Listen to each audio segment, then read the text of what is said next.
our Zoom is picking up on what is it? It's my little pink sparkly backpack. It looks like a face and it's creeping me out.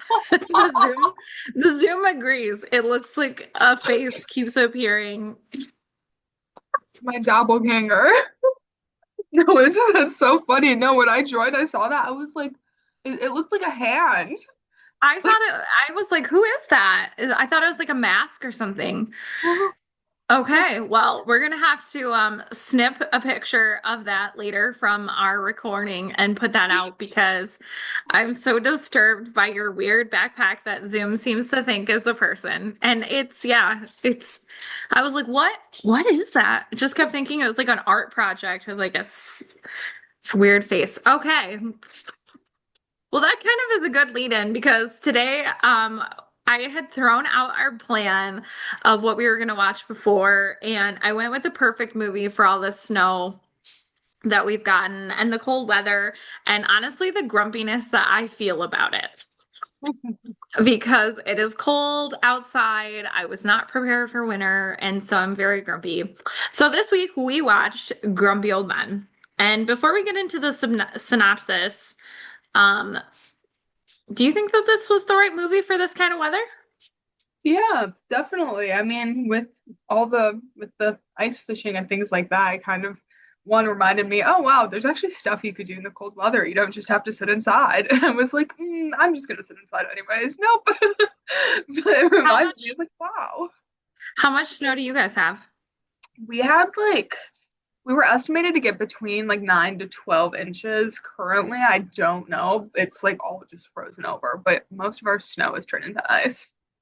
Yeah. I So, how think we about you only have guys? 4 to 5 right now. It kind of like turned it was a heavy snow and then it kind of like turned into dusty snow, so it's blown around a little bit. But on the other side of the state, we have like 10 inches where I was last weekend. So I'm hoping it will melt soon here though, because I have no intention of shoveling my driveway. I'm getting too old to shovel, and my snowblower has been broken for 2 seasons. So I definitely need to get rid of that thing and get a new one. But well, with that, welcome back to Elder Millennial Hates Gen Z, where I, the millennial, introduce Gen Z Hi, I'm Hannah. to the movies that made my generation and something that this generation seems to love. And now that we're a few movies in, are you still in love with the 90's? Yes, it's just made it worse. Well, I'll check back in every few movies and see what you think about this decade. Um, let's get into the synopsis. So, John Gustafson, who is played by Jack Lemmon, and Max Goldman, played by Walter Matthau, are two curmudgeonly neighbors who've been at each other's throats for years. The rivalry of the former friends intensifies when Ariel, played by Ann-Margret, comes along and provides a love interest for both of them.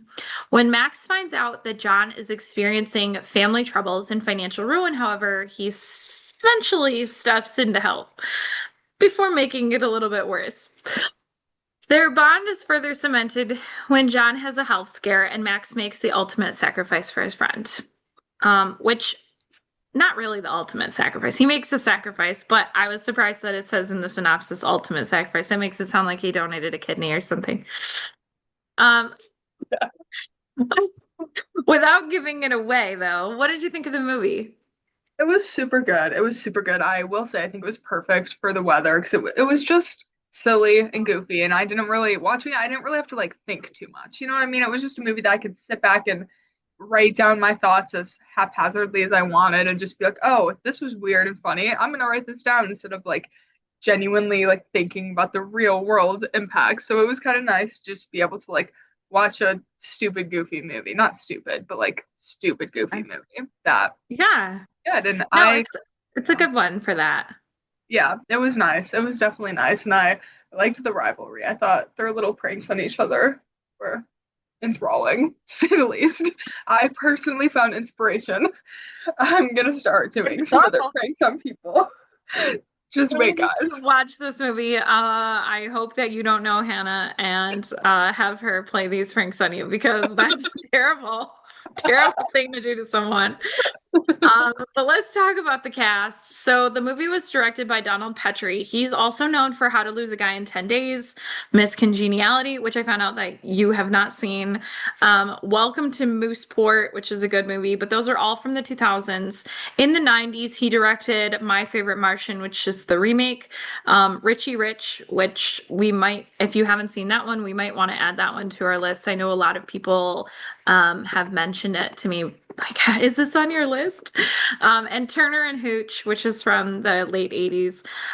This was written by Mark Steven Johnson, who is also known for writing and directing Daredevil and Ghost Rider.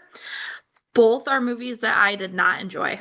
So I know I'm gonna get a lot of hate for saying that, but I was not a fan. Daredevil was okay. Ghost Rider and I have a problem. I saw that in the theaters and I was super disappointed.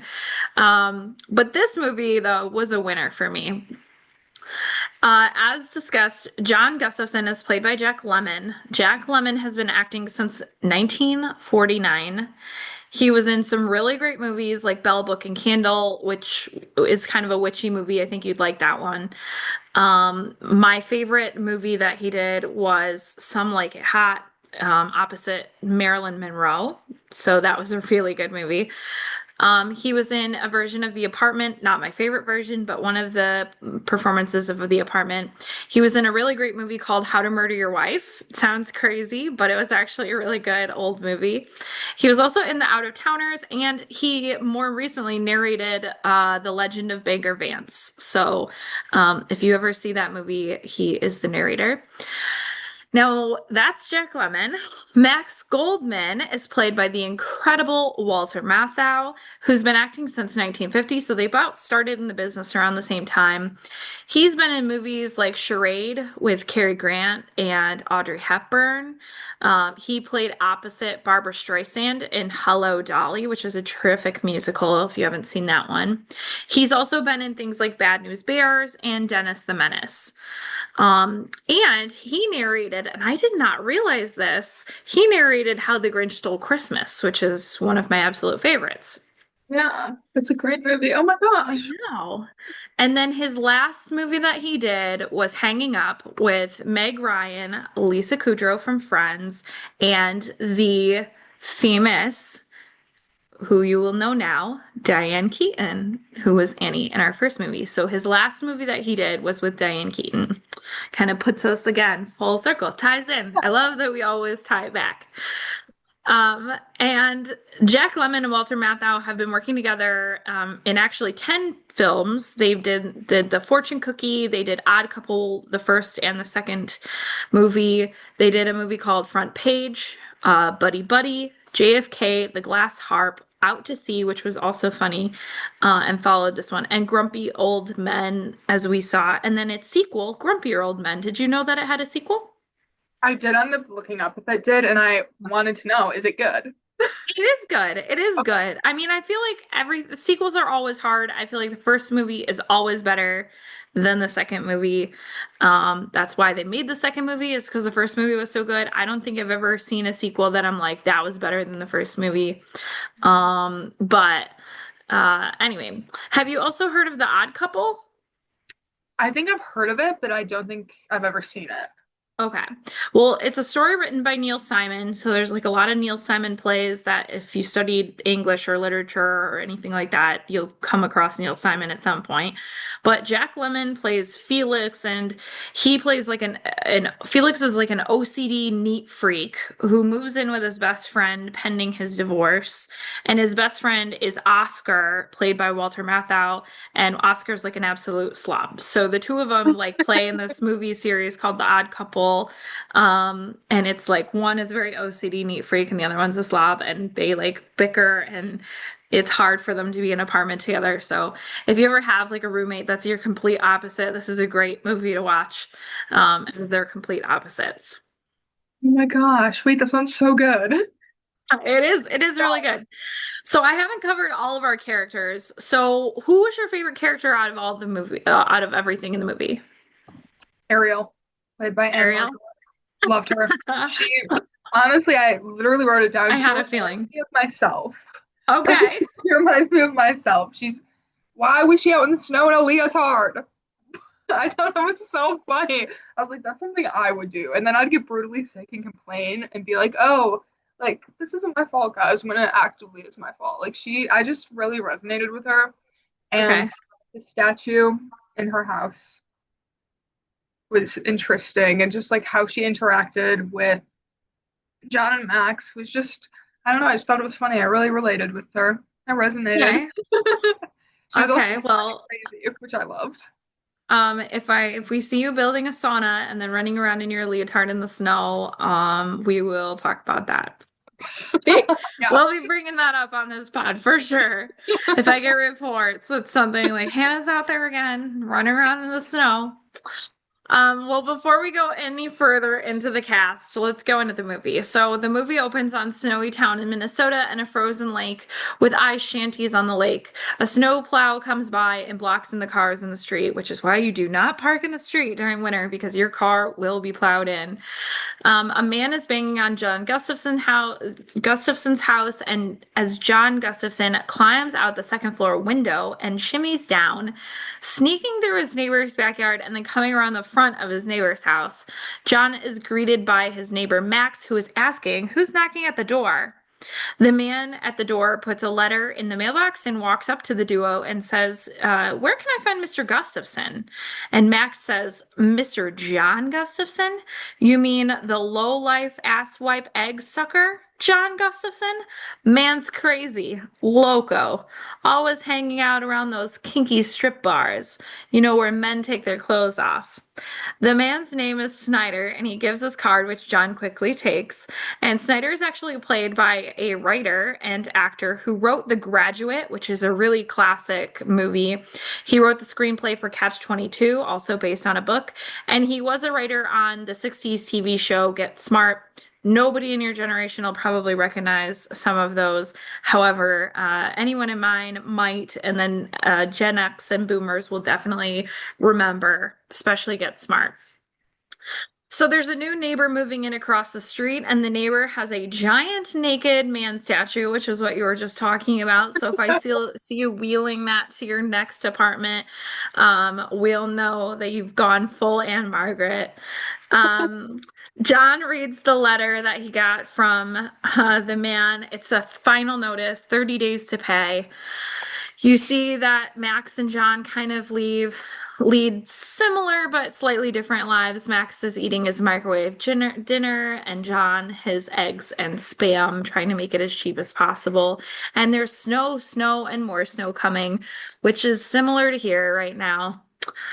They're both woken up in the middle of the night by a snowmobile racing around the neighborhood. The new neighbor across the street, the driver takes off her helmet, and it's the beautiful woman with red hair. And okay, so you see Max say "Holy moly," and John say "Oh my God." And we see Ann-Margret, who becomes, as boomers would know, a heartthrob. She was actually a sex symbol of the 1960s as an actress and a singer.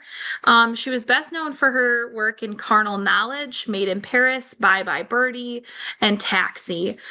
She was also in A Streetcar Named Desire and my 1990s favorite, Newsies, which is a musical that dreams are made of. Honestly, it's amazing.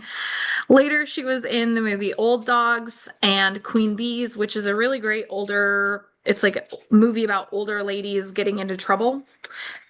around, yeah, around the 2022 to 2024. There's like a whole bunch of movies about older women getting into trouble, and they all have like uh sex symbols like Ann-Margret or Jane Fonda or things like that in them. And I am now obsessed with those. So maybe I'm in my granny era, but I love those movies. So we're introduced to the Green Hornet, which is a small duck-shaped fishing pole of Max's from his childhood that he considers lucky. Do you have a lucky anything from your childhood? Yeah, I would show it, but it's kind of like scary looking. I have this like it kind of looks like a voodoo doll, but it's not a voodoo doll. My mom, when she was a baby, her mom gave her like a little stuffed dog toy. So then Okay. when I was a baby, she gave it to me, but like it's fallen apart. We've like restitched it. It originally had sand in it, and now it's stuffing. It has no eyes. It doesn't look like a dog. Maybe I'll insert a photo of it. But it's really scary. Like it's really Yeah, creepy. I think we need to see it because yeah, especially because you need something lucky because that pink backpack is still creeping me out. So, well, we also learned that Max has a son named Jacob who's running for mayor. John heads out to the ice asking after his dad and Max, aka the moron. John's dad, J.W. Gustafson, or Pop, is a card. He's hilarious. He tells John if he was as young as John, he'd be mounting every woman in Wabasha. Pop is actually played by Burgess Meredith, who is very much known for his role in Rocky. So, Rocky 1 through 5, he was in every one of them. He's sitting alongside Rocky, helping him prep and teaching him boxing and stuff.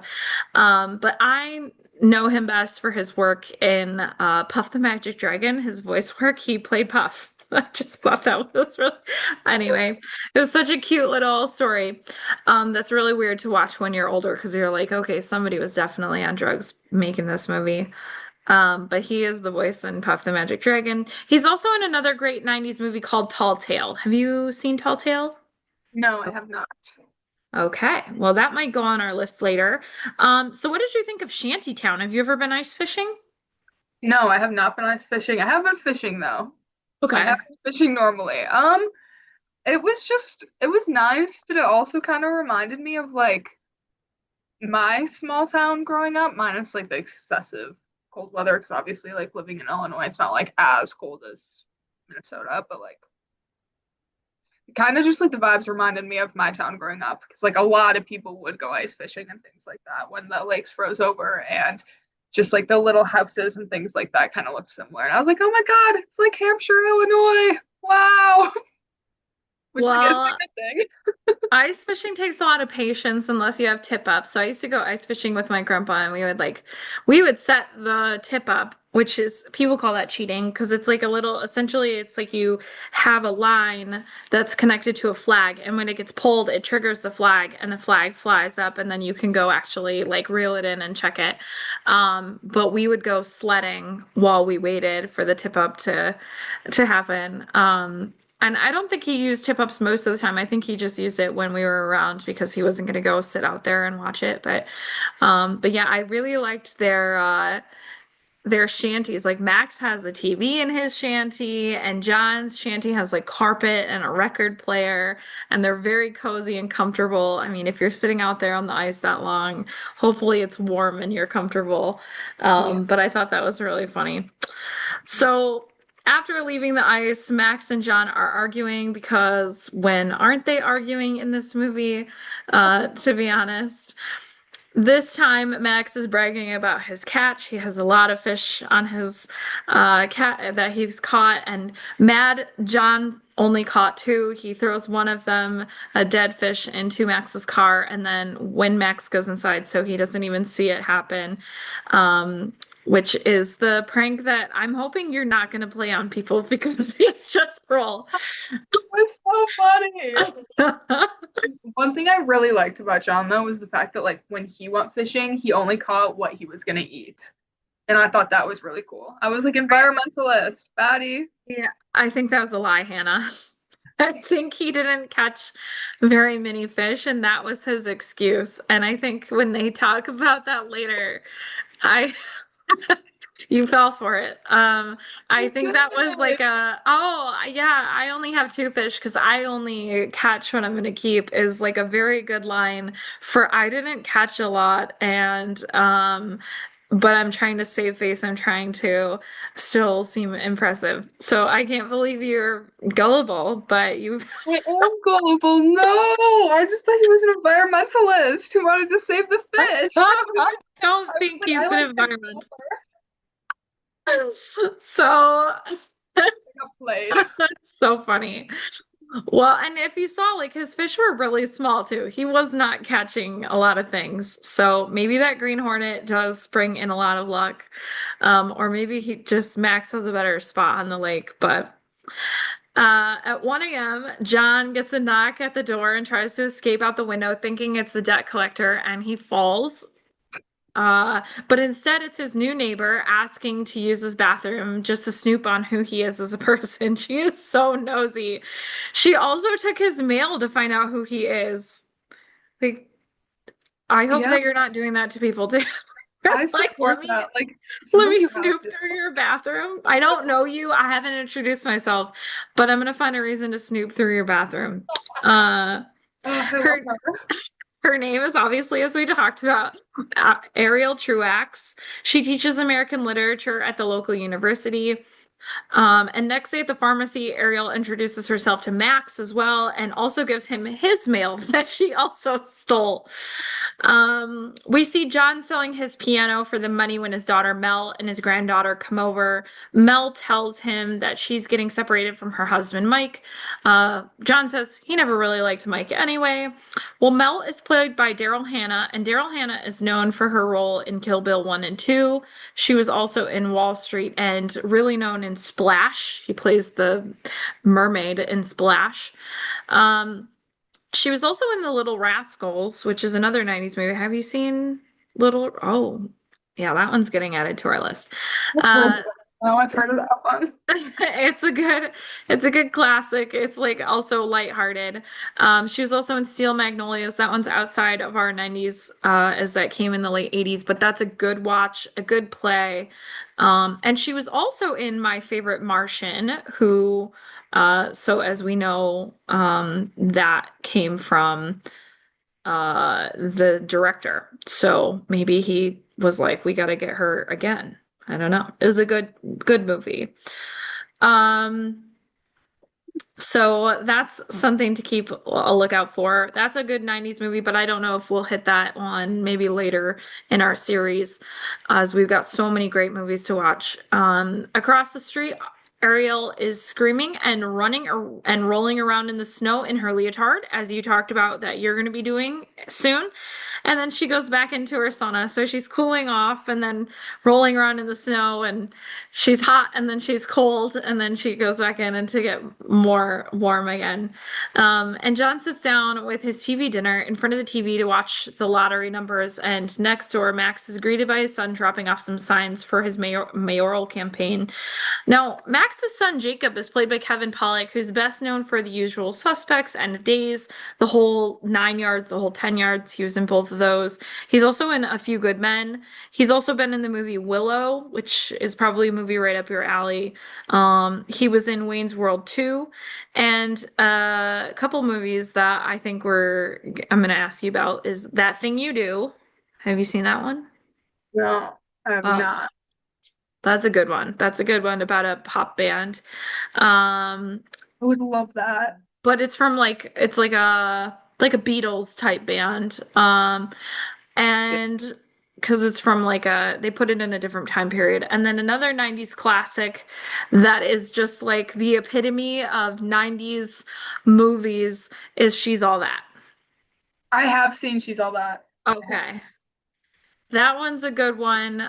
We may watch it again anyway, just because it's like, the classic, oh, she's pretty now that her glasses are gone. Please watch that. That's such a good Yeah, movie.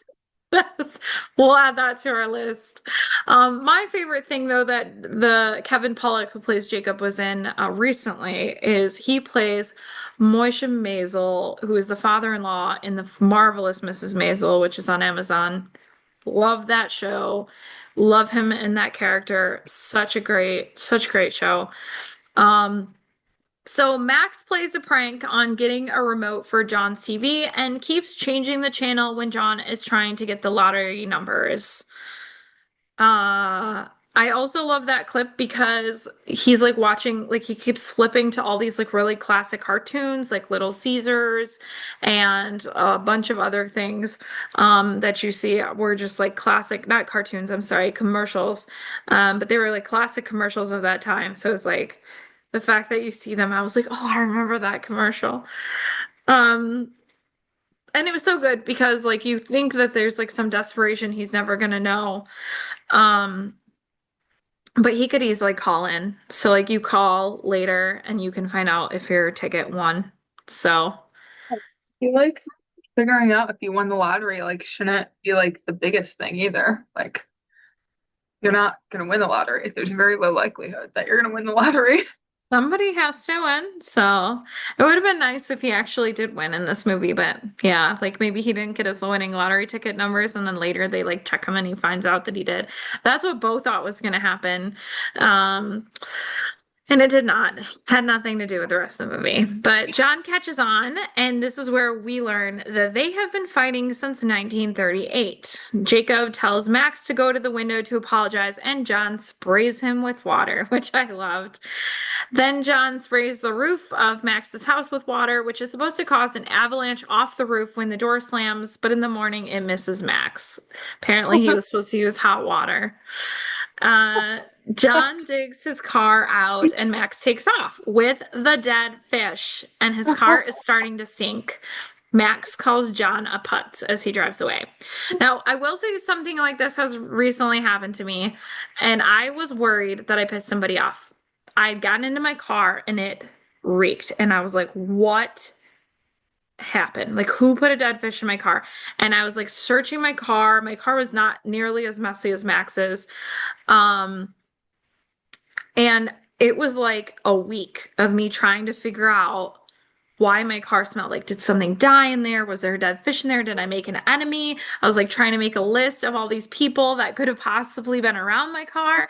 I was like really thinking because I had this movie stuck in my head and I was like, when did I make somebody mad that somebody has put a dead fish somewhere in my car? And come to find out, my grocery bag had tipped over. And what I didn't know is that a cucumber, luckily it was in plastic, but it had rolled under my driver's side seat and it had rolled all the way forward. So when I like felt around on there, I didn't feel anything, but it had started rotting and it was super gross. And um but I was very convinced that somebody put a dead fish in there for like the entire week. And it took me like once I cleaned it, luckily the smell was gone. I just cleaned it Yeah. up, but it was like I kept calling my mom. I was like, I swear I must have made an enemy. There must have been somebody. So I'm not often making enemies that would throw it out. Well, maybe you if I piss you off because you're gonna pull this. You were like, this is a great prank. So I'm so afraid. I feel like you're gonna be. Did you ever see New Girl? Did you ever watch the show New Girl? Yes, I have. I haven't Okay. like watched it fully, but I've watched like a few episodes here and there. It's Do like you know another how type of show that I Do watch. you know how Winston's like Prank Sinatra? They call him Prank Sinatra. He calls himself Prank Sinatra. I think. Okay, well, his pranks are, if you ever watch the series, like his pranks are either really small where no one would notice, like I put a paper clip in your backpack, Yes, I do remember this. or he like put a badger at Cece's wedding, like in the air ducts. And like there's no in between. And I feel like I'm concerned about your pranking levels. Like I feel like your prank would either be the same way. It would be either really small and go unnoticed, or it would be like you were putting dead fish in people's cars and it would be like a giant fish or something. And I would have to yeah, I'm just concerned about your newfound obsession with pranks lately. So Don't worry, hopefully they'll be good uh pranks. I'm locking my car. If we're ever together, I'm locking my car. They'll be nice So, pranks to you. nice pranks. That's not a thing, Hannah. There is no nice pranks. So, Chuck, who owns the bait and tackle shop, calls out John and Max for not being the ladies' men that they think that they are. And Max thinks he stinks and asks Chuck, "Do I stink?" And Chuck messes with him and says, "Yup," which I I like loved. Chuck. And then Max starts cleaning out his car and learns that there is a dead fish in the back seat. And he's like, Gustafson, you schmuck.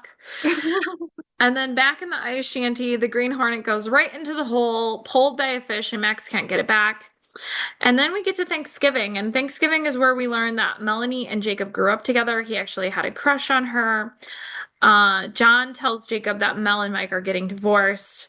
And we also learn that Pop is 94. And he's just a wild card at 94. That's honestly the life, though. That's kind of how I aspire to be. Like, Right? Max and John see Chuck stop by Ariel's with the rose and he heads inside. And Pop says, looks like Chuck's taken old one eye to the optometrist. which is not his only terrible line for that scene. But Max and John race to talk to Chuck the next day. They start questioning him in a roundabout way, and then they like directly come out and say it. And Chuck said he was reminded that he was alive again and young again, if only for a moment. He was like felt that way about the time that he spent with Ariel. And he said, "That's not just a woman living across your street. She's an angel." I And thought that Chuck was is a sweetheart. He is so sweet in this movie. He is played by Ossie Davis, who has been in movies like Do the Right Thing and The Client. He's also been in the 90s movie Dr. Dolittle, The Stand, and Cop and a Half.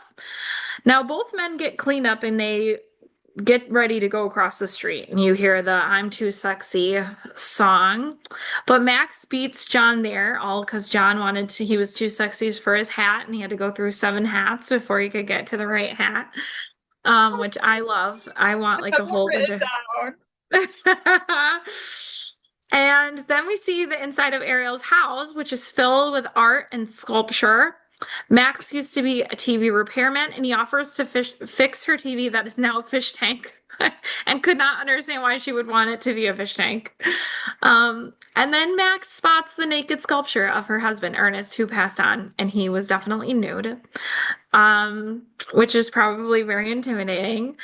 And she makes him dinner and they talk. He invites her to the ice shanty the next day. And at the ice shanty the next day, she catches a fish. And now I wrote this down that she holds the fish to her sweatshirt. Like, gross. Your sweatshirt is gonna now smell like fish. And these are like wool. You can't easily wash, like, you could wash them, but you can't dry them. It's like a whole thing. Why would you fish your sweatshirt? Like, why would you get it all lake smelling? Yeah. No, Uh, I'd probably do the same though, because I feel like it's just a little fish. Like I'd like to hug it, you know? I'd be like, don't cuddle the fish, Hannah. I love So, fish. especially this is not a little fish. This was a monster of a fish, and she releases it before he even gets a photo, which is hilarious. I thought that And was so funny. and then we find out that Pop had caught the Green Hornet. He hadn't caught anything else, and he said that it's colder than a witch's titty out there, which is something that people then would say. I'm sure it existed before this movie, but it definitely existed after this movie. John goes to tell Chuck that he caught the Green Hornet, and he only learns that Chuck has passed in his sleep. Max comes over to brag, and John tells him that Chuck died, and Max and John almost go to blows, but then back down. John breaks the Green Hornet out of anger and accidentally answers the door for the IRS man. Mr. Snyder of the IRS takes him to his office, and then John comes home in a cab to find that there's noise in his house, and it is not his cat, Slick. It's actually Ariel, and she let herself in and is making them dinner. Szechuan. Uh, we learn that John was a teacher of American history at the high school, so they kind of have something in common, and she leaves after dinner. The next day on the ice, Pop tells John that all you have in life is experiences before you're gone. So John then gets together with Ariel to go snowmobiling. They get a view of the town, which is just a gorgeous view, and they make snow angels. And I have to say, in this scene, I love, love, love her white coat, hat, gloves, and boots. Like she's just like decked out in this white, beautiful, fuzzy, like warm looking. And I don't think that I liked it as a kid. I think I thought that it was too, I don't know, looked like she was like a Russian spy or something. But like she was like a Bond villain or something in the movie when I was in the 90s. That's what I thought. But now that I'm looking back, I'm like, I actually really like that. Like she's very stylish, she's very like put together. Yeah. And I feel like, it was very nice. Yeah, I feel like she's very stylish, maybe not put together, but I feel like that's the point of her character. I mean, I thought it was just like overall, just like walking into people's houses and stuff. I need to start doing that. Like Well, back at the house, they play chess and chat, and we learn that John and Max were friends and they broke up over a woman. Ariel and John kiss, and she says it's late and time for bed. And then she locks the door because she is spending the night. The last man that she slept with was her husband, not Chuck. And John says he's not prepared. He says they have to do safe sex now. And she is like, the last time you had sex was when? And he said 1978. So she's like, I'm pretty sure we're pretty safe. Um, Max heads over the next morning with lilacs. From where? That's what I want to know. Where did he get lilacs in the middle of winter in Minnesota? Like growing them inside. I don't even know how you would do that. And he's heading to Ariel's house, and she's coming out of John's house in the morning, and Max is mad. Meanwhile, John is a love man and dances around the house to the song. And John fixes Max's fishing pole. Max gets drunk in his ice shanty and gets a knock on the door. And John is skipping away, and his fishing pole is outside. John settles into his shanty and starts fishing when the shanty starts rocking a little, and he is being pushed very quickly by Max, furious in his truck. He ends up having to bail out of his shanty as the shanty is sliding towards the thin ice, and then it falls into the lake. Max tries to hit John and misses, slipping on the ice, and they wrestle around and they both fall on the ice. They come to blows over a woman again. You stole her, didn't you? Max is saying. John and Max had fought before over May, who ended up with John. This is what we found out. And John says, May was no prize. If you'd ended up with May, you would have never had Amy, and Amy was a good woman, more loyal than my May ever was. And this is where they get lost in their argument and say, so what? What? So? And they get confused as to what they're like saying in their argument. And I will tell you that my boyfriend in high school and I actually picked this up from a rewatch one time, and we just kept doing it. We would be like, what? Huh? So what? Huh? And it would make my mom furious. So it was That's great. Uh, funny. so we used to do that just to make her mad. And then they wrestle around, and Max has a fish over John's face, like holding him almost like it's a knife. It's just a frozen fish. And Pop said Mr. Gustafson shows up and scolds these kids, which is super funny because he is 94 and they are in their late 60s. And this actually reminds me of a story that recently was told. On one of the late night shows, but Chris Martin from Coldplay was telling this story about Dick Van Dyke. So Dick Van Dyke, for his 99th birthday, was in Coldplay's music video, All of My Love. And when shooting the video, Chris Martin was saying that Dick Van Dyke's son, who is 74, so Dick Van Dyke's 99, his son is 74, he like walked over and interrupted his dad to ask permission to turn on the water slide for the pool. And like Chris Martin was saying that this was so funny because like a 74-year-old man is like asking his 99-year-old dad to like, can I turn on the water slide? Having John, who is 68, and his dad at the age of 94 scold them, it kind of made me think of that story. Yeah. And I guess you're never too old to be a parent. So yeah, even at 94, you're scolding your son. Max says, how are you going to take care of her when the IRS takes your house away? I can't wait around for another Amy. I ain't got time. Which you can tell lands with John. And he later says, okay, Max, this time you win. And Ariel comes over with a painting for John of a snow angel, and John chases her away. They get into a fight.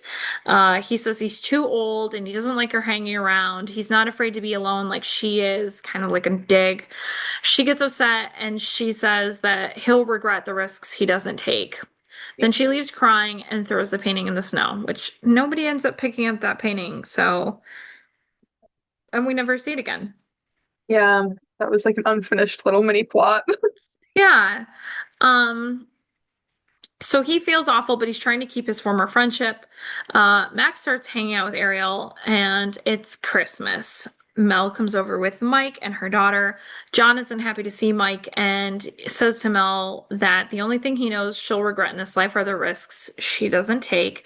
And if she sees a chance in life to be happy, she should grab it with both hands. John is annoyed with Mike's presence and decides to walk down to Slippery's, the local bar. Jacob stops over with broccoli as mistletoe to give Mel a kiss and finds Mike. Mel asks Jacob to ask Max to make up with John.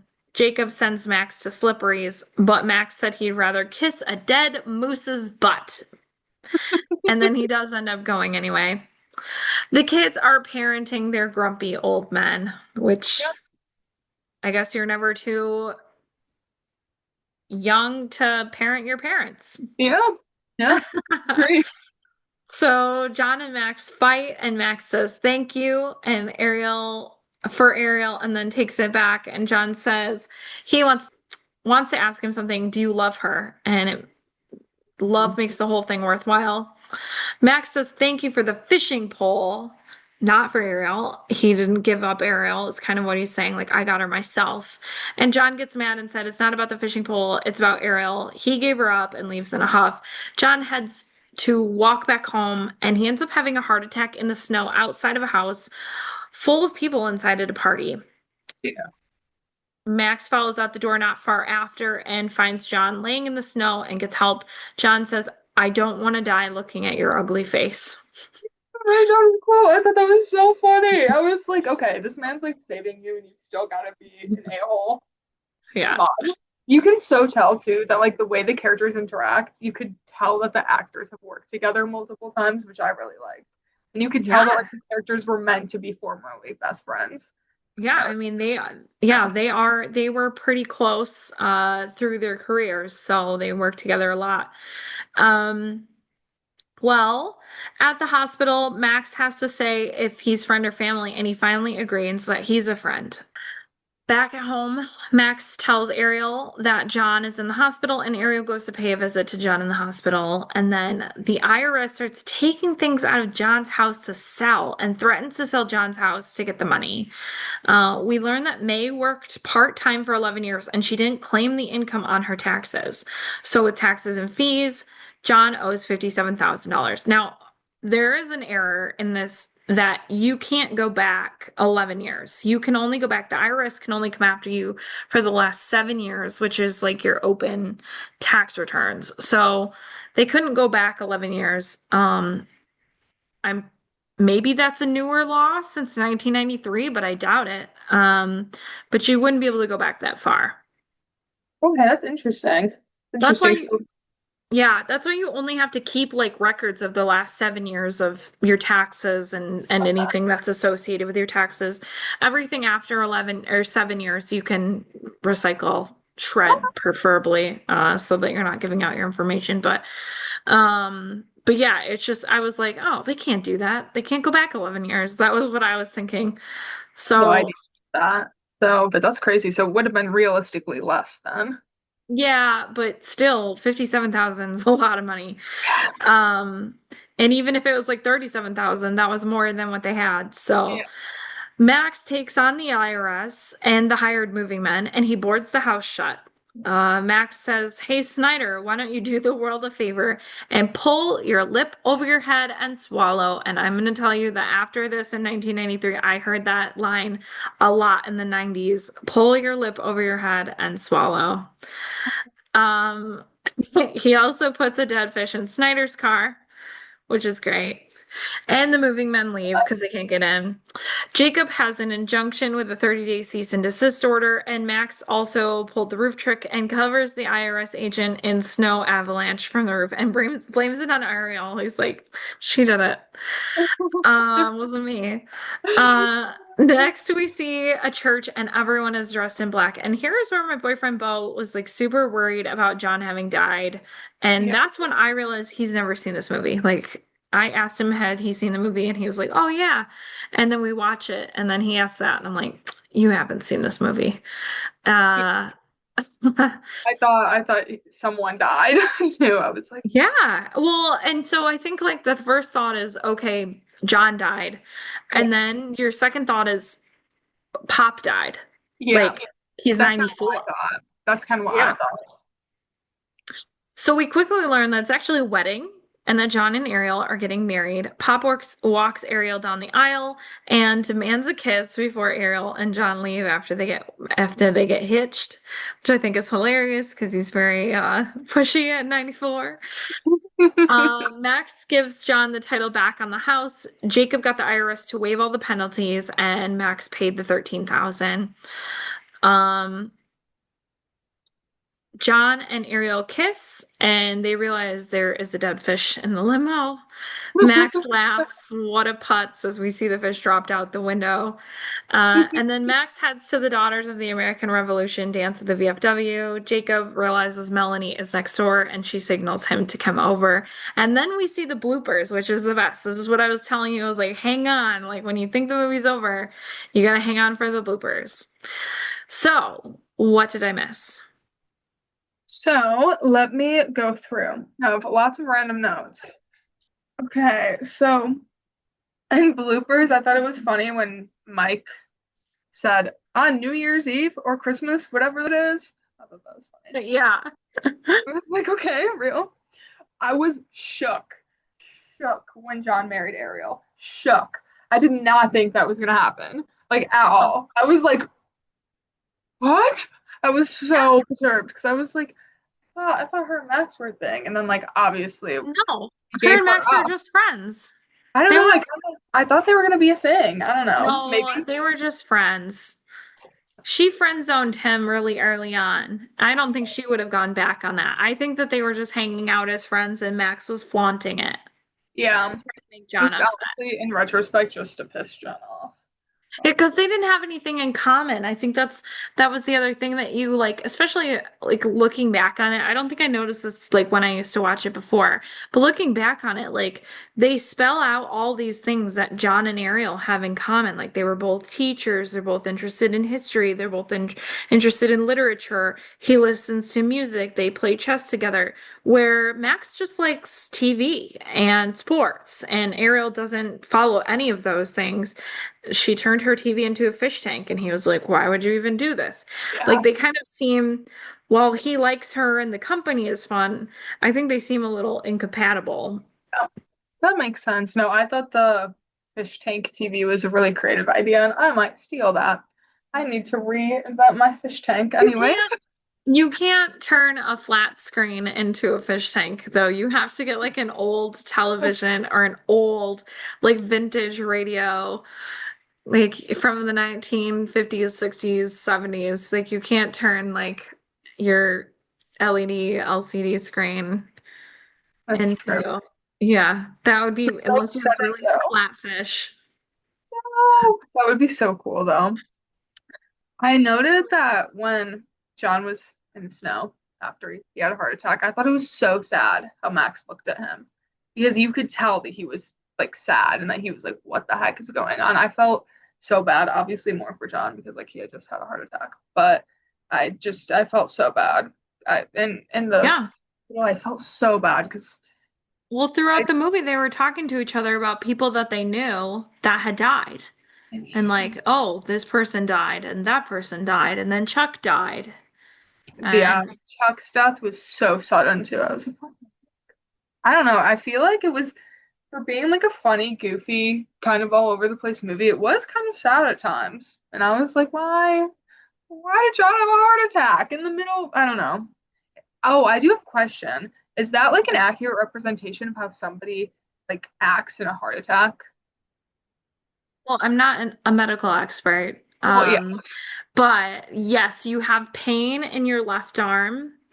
Okay. And so grabbing their arm, having pain, having like an uncomfortable situation, a lot of times it's because you're not getting adequate blood flow.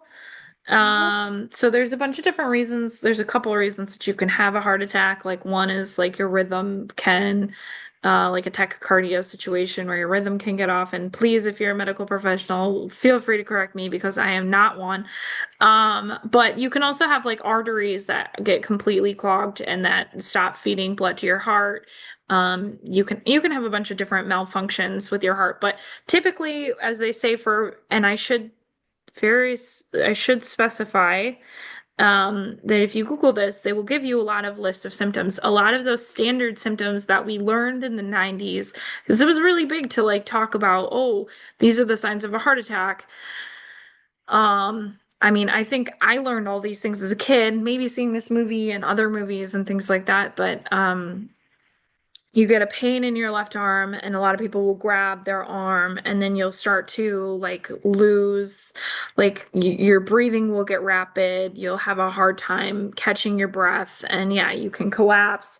And hopefully it's not a terrible, like a widowmaker, that kills you. Hopefully it's a small enough of an event that you can get medical attention and get to help. If you start to have those symptoms, you should have like a Bayer, like an aspirin.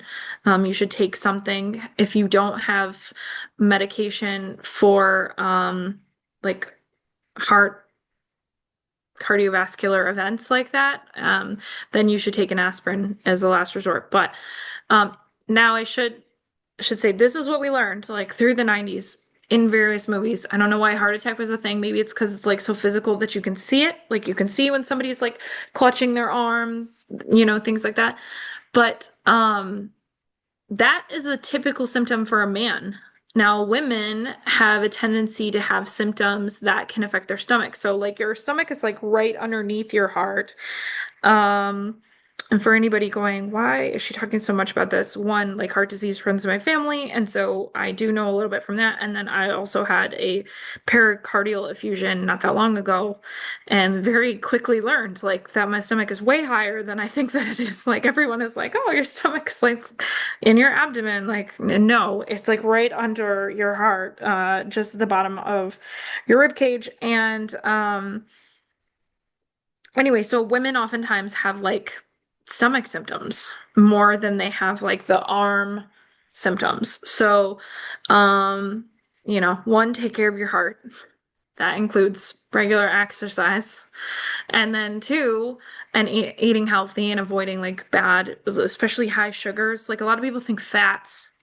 Like there's good fats and bad fats, but mostly sugars get you before anything else. So watch your sugar levels and things like that. But look up all the symptoms and educate yourself, and then educate your family and friends because it's important to monitor for, especially if you're at risk or you've got a higher likelihood of heart disease in your family, like I do. So.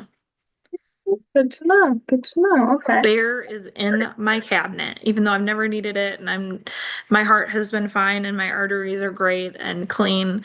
But that's just something that I'm like, just in case, keep it Yeah. in there. Although Yeah. I probably wouldn't know. I'd have stomach symptoms and think that it was just like all of the other stomach.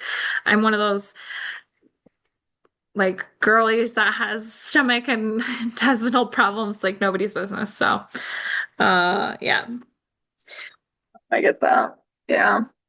Okay, interesting. Yeah, I just wanted to know if that like depiction was accurate or not. I think it looked pretty accurate, yeah. Good to know. I was so perturbed like when I realized that Jacob and Melanie were like love interests, and then I was like, wait, this makes sense. And then I was like, F Mike, why is Mike back? What the heck? Yeah.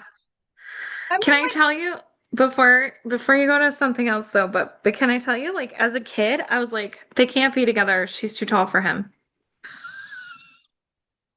Like I know that's not a thing, but as a kid in the 90's, like it's not a thing now because like there is a lot of tall women with short men and that is like, there's hashtag short king type of scenario. Okay.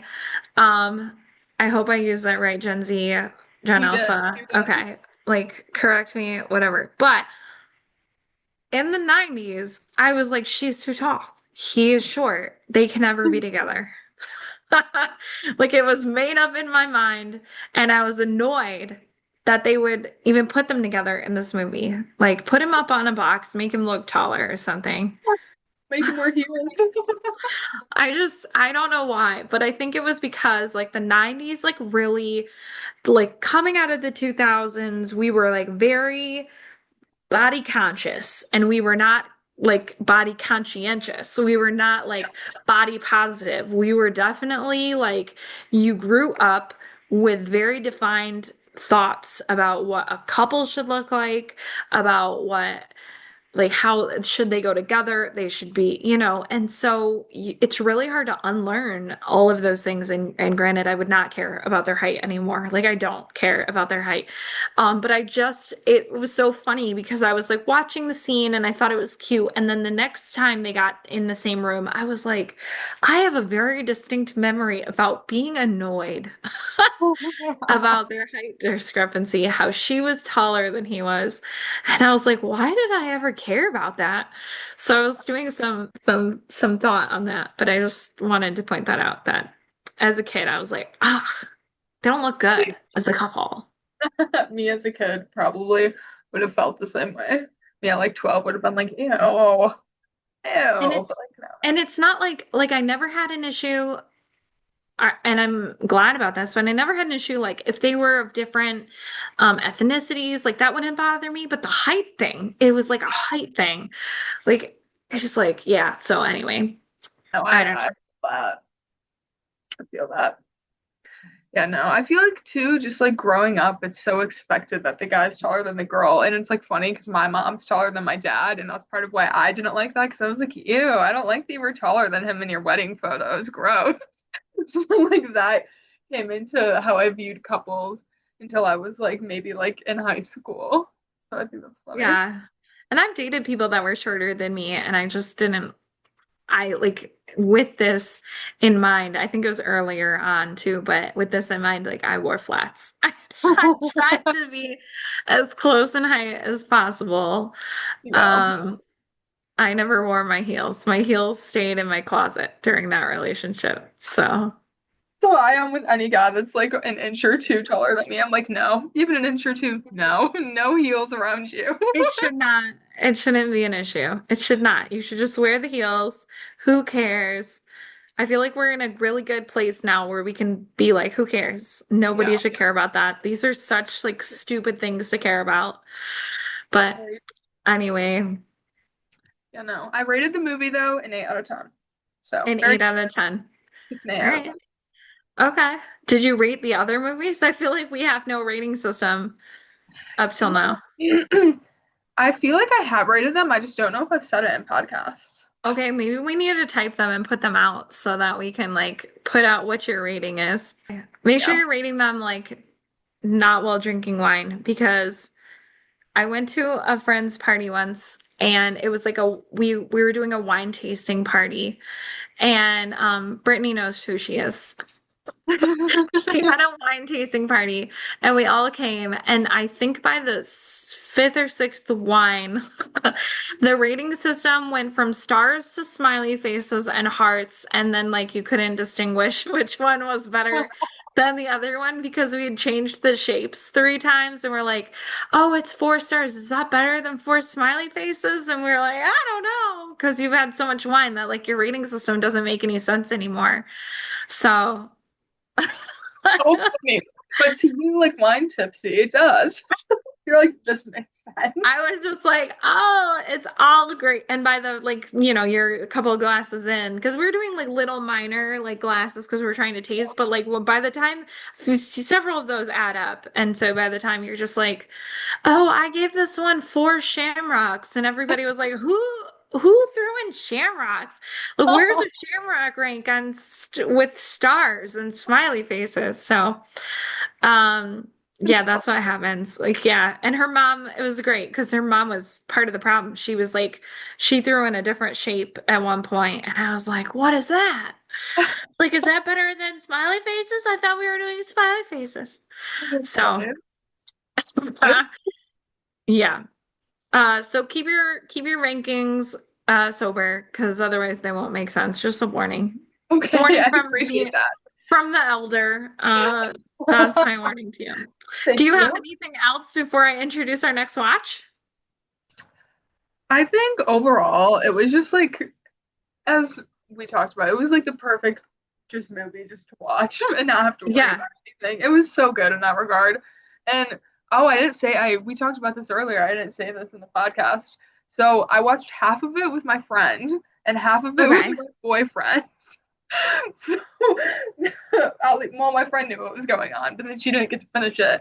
But my poor boyfriend, John, did not know what was going on. He was so confused. And I had to catch him up to speed. And that's why we don't have a voice memo, because he was like, "You didn't explain this very well." And I was like, "I'm not very good at explaining things in general." Shh. I was I like, would "Just watch just, the movie." yeah, I would give him access to the Amazon account and be like, watch this again later. Tell me Yeah, how it goes. I did. He actually has my Prime now. He does have my Prime now. That's so funny. Yeah. Well, we are going to move into our next movie. We're going to venture into a brief Robin Williams era with the first movie for us, Hook. Do you know anything about this movie? No, is it about a hook? No. I Okay. mean, I guess yes, but not in the terrifying, weird face that you just made asking me. It's not a like I know what you did last summer slasher movie. Um, this is actually a really great Hook is a Peter Pan story, and it's directed by Steven Spielberg, so you know it's good. When his young children are abducted by his old nemesis, Captain Hook, played by Dustin Hoffman, middle-aged lawyer Peter Banning, played by Robin Williams, returns to his magical origins as Peter Pan. Peter must revisit a foggy past in which he abandoned Neverland for family life, leaving Tinkerbell, who's played by Julia Roberts, and the Lost Boys to fend for themselves. Given bitterness towards Peter for growing up and their allegiance to their new leader, Rufio, the old gang may not be happy to see him because he's grown up after he said he would never grow up. So you'll see Julia Roberts, who we'll see a lot in the 90's, along with the incomparable Robin Williams, who we will see a lot more. We'll follow this movie with one more of his before we take a quick break to get to some other movies, and then we'll come back. But you're going to watch a lot of Robin Williams movies, I'm sure. Also, once you see this movie, you'll understand when I'm constantly shouting, Rufy, oh! Okay. Because that's my favorite character and you will recognize Gunilla, the Dame Maggie Smith from our first movie in this one as well. She plays older Wendy. So Oh, okay. throwback to First Wives Club again. Gwyneth Paltrow also plays young Wendy. So there's a young Gwyneth Paltrow in this movie. And there are cameos from the Phil Collins, who is a great musician, George Lucas, the director of all the Star Wars movies, Carrie Fisher, who played Princess Leia, is also in the background. They're like George and Carrie Fisher are like kissing, I think, in the background in this movie. Glenn Close is like plays a pirate that gets locked up, supposedly. She was Cruella de Vil, if you don't know who Glenn Close is. So that was weird because I read that and I was like, I don't remember her in this movie either. So now I'm going to be looking for Phil Collins, George Lucas, Carrie Fisher, and Glenn Close when we see this, and the young Gwyneth Paltrow because I didn't realize she was in this movie either. So, um, it's a good movie. I think that everyone that watches it will love it. It's a classic. It's got a cult following because of it's just a good movie. It's terrific, terrific movie. So yeah, so you'll have to let me know how it goes. Okay. Can I ask you like a really oddly specific question Okay. about this movie? Because I'm like obsessed with like the mermaids in Peter Pan. I'm like obsessed with mermaids overall. Are there any mermaids in it? I feel like there were. Yes. Okay. That's awesome. I love mermaids. It's been a while since I watched this, so now I'm wondering myself, were there mermaids in this movie? Okay. I'll look it up I really mean, quick. I feel like there are mermaids in Peter Pan in general, generally, Yeah, but yeah. you'll have to watch and find out. So will I, because my memory of whether or not there are mermaids, that was not a question that I thought I was going to get. So, Apparently there are. According to were there Wikipedia, there mermaids? are. Yeah, I think there should be, because I'm pretty sure that was like part of it. Wait, that's so Um, cool. I'm so excited. I can't. I but thought this was gonna be like a scary movie, like about Hook. no, So that's super cool it's that not a it's like, scary movie. No, there is a scary movie with a hook in it that we will watch, but probably not till next summer. So, okay, and that's I know what you did last summer. So, okay. um, and that seems scary. Hook is not, I guess, like, yeah, the fact that you thought this was a thriller just cracks me up. Hook is not a thriller. I guess you could probably maybe if you changed the music, you might be able to make it kind of seem like one, but like there's stuff that's intense in this movie, but yeah, it's about Peter Pan having grown up and losing his remembrance of who he was and having to go back and rescue his kids. I think you'll have to let me know who your favorite character is. I doubt it'll be the kids. Okay. That's all I'm gonna say to that. I Okay. doubt it'll be the kids. But yeah, it's a good remake and a good retelling of the Peter Pan story. I love anything that takes a fairy tale and turns it, well, actually, I love anything that takes a fairy tale and then anything that turns a fairy tale on its head. Yeah. Um, Dustin Hoffman is like completely unrecognizable. So if you know anything that Dustin Hoffman's been in, I'm probably using his name and you're like, I don't know who that is. I have no idea who Rain that is. Man. He played Rain Man, the classic one. Okay, no. No All right. idea. Well, we'll introduce you to him with this movie and then we'll talk about other things that he's been in. Yay. I'm really excited to watch this now, knowing it's not a scary movie about a hook. So, And then yeah, and then we're gonna follow this movie with Jumanji. So we've got some Robin Williams coming up and everybody's gonna it's all of his like fun, funky, otherworldly type movies right now. So okay. cool. Because Robin Williams was big in the 90's, huge in the 90's, especially with Mrs. Doubtfire, and I think you've seen that movie. Yeah, I Okay. have Yeah. So, seen such a great one. He's it. great. He plays kind of a serious role. Oh, feel like So that's like very unlike him. Okay. I'm you're gonna excited. be introduced to him being, I mean, he's a little serious in Mrs. Doubtfire. Like Yeah. he's got feelings. He's not just like, hello. Like I've been practicing that too, just kidding. I haven't, but now I feel like I should have because I was probably very scary. But not as scary as the woman hanging up on your wall. So It's a man. Stop misgendering my backpack. I'm gonna cry. This is so do you funny. see Zoom picking up on anything in my house? No. I mean, it does look like a woman. That's who I thought it was at first. Like I thought it was a sculpture woman. It's a sculpture of my deceased husband who's naked. Creepy Zoom backpack people can be men too, Hannah. That's what you're trying to say. Um, that's the end of our podcast today. This has been Millennial Meets Gen Z, and I hope that you guys join us for next time where we will talk Hook, not the thriller. Not a horror story about a Not hook. a horror Yes. movie starring Yeah. Robin Williams. He actually was in one horror movie. This one is not it. Yes.